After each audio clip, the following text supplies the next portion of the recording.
Yeah, I think that's where we're at. Yep. We're just holding them out here. This is what happens when we test audio, folks. Good morning, good afternoon, good evening, or good night, whatever time of day you were watching. This is the Victor Wrestling YouTube channel. I'm the storyteller Alex Braddock. Join me as always. Just cameraman Dylan Gilbert. And buddy, we're on the road to WrestleMania. Thanks for turning your back on me, you prick. I thought we were just going to not address it. We're not going to. Anyway, on the road to WrestleMania, most of the time people think of the greatest manias of all time. I mean, we just had 40 happen. People are ranking it as chaos. It was fantastic. It was fantastic. It was great. Some people even say it's the best one yet. And I don't know if I agree or disagree. I know it was a good time. Some people say 25. Yeah. Some people say, 24 with Ric Flair's retirement? 3 gets tossed out there a lot. Yep. There's a lot. There's a lot of good manias. But we're not here to talk about the good manias. No, we wouldn't be wrestling fans on the internet if we weren't Not negative. at all. We're here to talk about the bad ones. The bad ones are way more fun. And there's classic bad ones that people throw out all the time, like 9. 9 gets thrown out a ton. Like 15. the Raging Climax. Like 11. Yeah. With a football player in the main event because Lawrence Taylor, why not? Man. Why not? But we talked about it. We figured out some lists. Yeah, buddy. I mean, worst WrestleMania for you. I think we're going to go 2 each. It's not going to be a rush 4. This is a hot take hangout because we're doing hot takes. What we think is the worst manias of all time. Fun fact, it goes with the majority consensus. But, buddy, what's worst mania number 1 for you? So I guess we're going to say I think both of ours were in the time frame of which we're active fans. So you go back and watch the classic ones, and it's easy to look back at a mania from another time, a different style. Yep. This is from our current fandoms, and I'm going to start mine off with the one I think that disappointed me probably the most. Oh. And it started off the strongest, I think, of the ones on the list. Yeah. I think both of mine are going to have highlights, but by and large, if you look at the whole product, worst, WrestleMania 32. Yeah.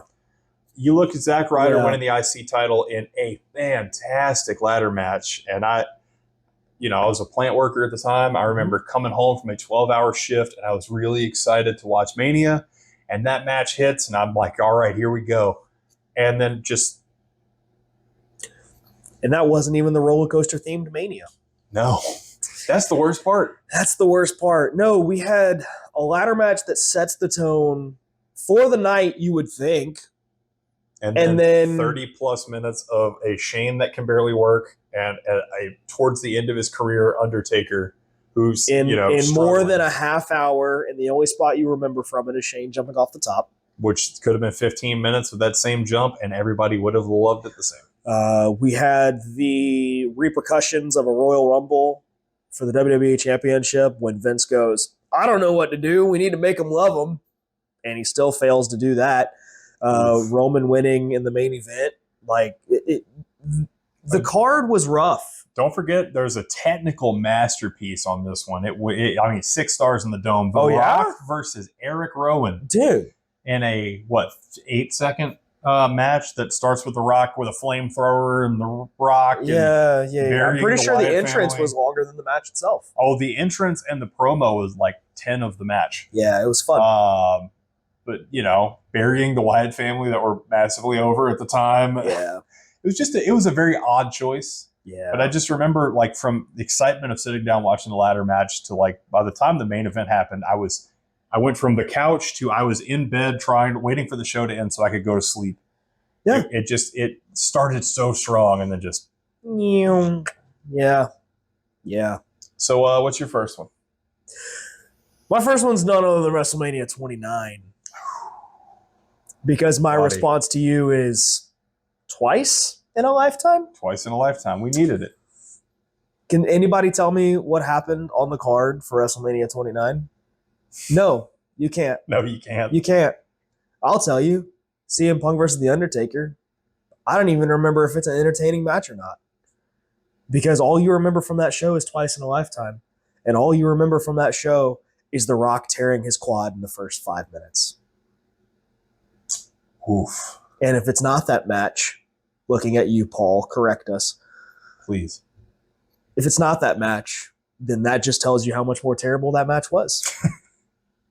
And that's saying something because we have two of the top stars in all of WWE, not just today, which we are talking today, historically. It's nuts. It's crazy. Nothing happened on that card at all.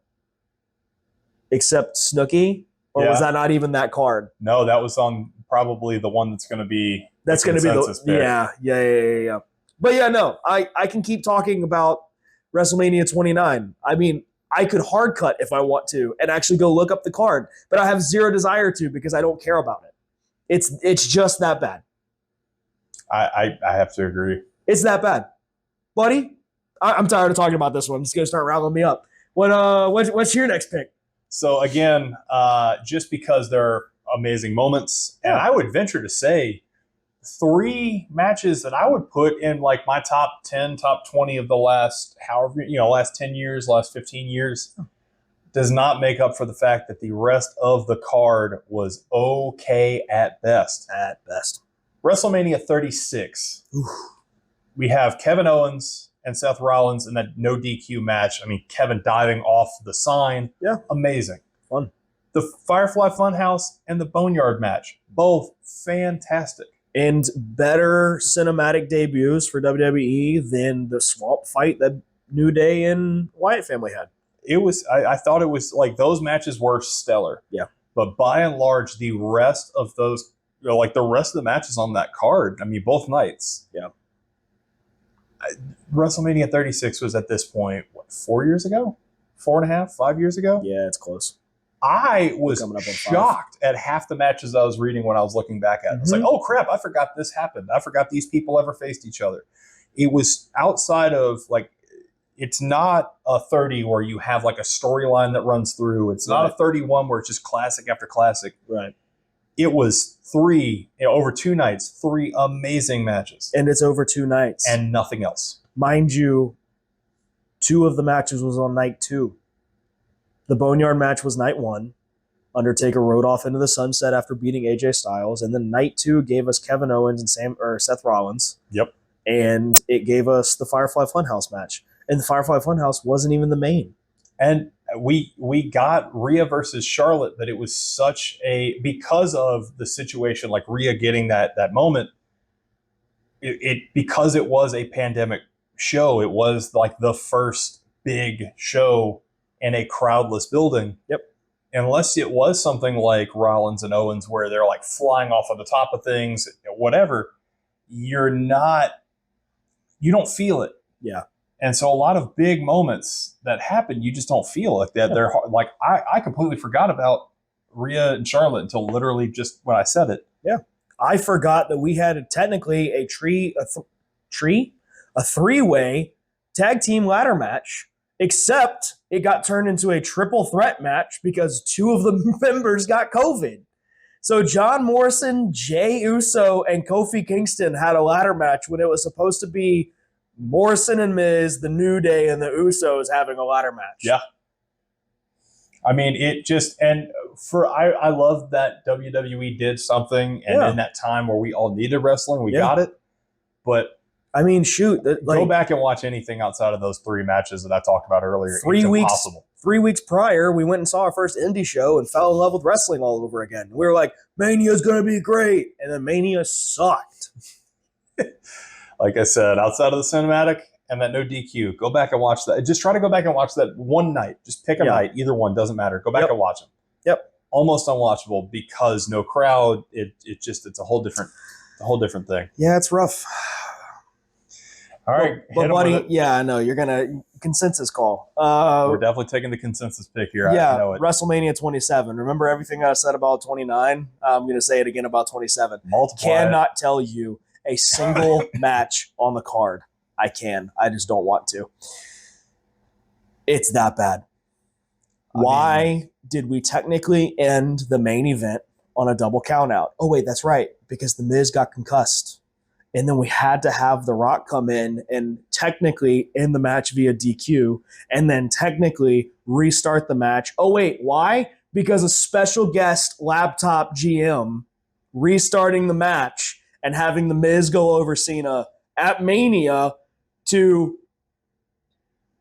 kickstart once in a lifetime. Which became twice in a lifetime. Please, WWE, do not make it thrice. Look, Image of the Invisible I just saw the shock in your eyes, and I'm sorry. Image of the Invisible's playing in the background. It's thrice in a lifetime. I hate it. You had Edge and Redacted. I don't even know if I can say his name. Alberto Del Rio. I think you could say his name as long as you don't say nice things about him, because he was not a nice fella. That happened. Cody Rhodes and Ray happened, which per Cody was probably still one of his best Mania matches.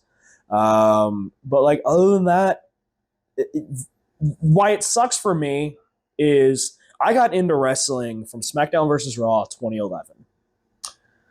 When that game came out, WrestleMania 26 had already happened. I had never seen wrestling legitimately before then, and I decided I'm going to start watching wrestling. And my first Mania that I was able to watch was WrestleMania 27. And it was a massive disappointment. Massive disappointment. And it wasn't just for me. It's for everyone because the card is boring. What, you weren't excited to have Snooki at Mania? I was not excited to have Snooki at Mania. It just happens that way. But ladies and gentlemen, you might be wondering, why on earth are these guys talking about the worst Manias? And why is Alex struggling to talk about the two that he had? Well, because days are long and days are hard. But it's also because we said, screw it. We want to do a WrestleMania review. And then Dylan had the bright idea of going, let's make it the worst Mania. Because watching a good one where we're just sitting there silently the whole time going like, oh man, what a great match. Yeah. Not it's entertaining. Not worth it. Watching us melt down on a couch, screaming at the television, yes, that is entertainment. Yes. So this goes twofold. We are about to have a consensus on which one is the worst Mania because, let's face it, we know which one it is, but we also need a slightly entertaining Mania to watch so that we're not wanting to gouge out our eyes. But this is becoming twofold. This is Alex working in his own brain as the camera is recording. We are going to find a way to do an entire long-form recording of this Mania. On YouTube, in 2 Fridays, we will be posting the hot clips, highlights of that Mania review. Yep. Edited down so that y'all can know exactly what's going on at all points in time. What Alex has figured out in his own head is that we're going to make a Patreon. And we're going to post the entire watch-along on that Patreon. You know what? We'll take those $1. And I just for $1, just so that content can happen. If this doesn't happen, I'm sorry that I lied to you all because let's face it, I've told y'all content's coming and it still hasn't come yet. So, buddy, consensus. 27's the worst. Oh, yeah. 27 is absolutely far and away the worst WrestleMania of all time. But do we sit there and struggle through 27? Or do we say, I don't want to say 36 because it's 2 nights. It's 2 nights. So it's going to be a lot of wrestling to record. It's going to be a lot of wrestling for maybe even a guest to watch. I would say either 29 or 32 for the sake of length. But also just because there are some moments that are worth watching. Yes. Watch me, as a massive Zack Ryder fan, get really excited, and then that's in the first match, and then that's it. The rest of the night for me just does this. You know, I'll take that consensus. I once again, we're talking about the worst WrestleMania, but I will say the best worst WrestleMania to watch has to be WrestleMania 32. Watch us slowly lose our minds during a 30-plus minute, 2 guys well past their prime in a Hell in a Cell. Yeah. It's going to be fun. Who, buddy? But if you liked what you saw and you want to see more, and you want to see this watch along that we eventually put on, make sure to hit that like and subscribe button, because we're just two dudes that like talking wrestling. As always, he's been Just a camera guy. and I've been Alex Braddock. And whether it's been a good morning, a good afternoon, a good evening, or good night, we can all hate on WrestleMania together. And this has been the Virtual Wrestling YouTube channel. I can't not wait to struggle through WrestleMania 32. Boy, it better be worth making a Patreon for. Well, let's hope and Give find us out. your money.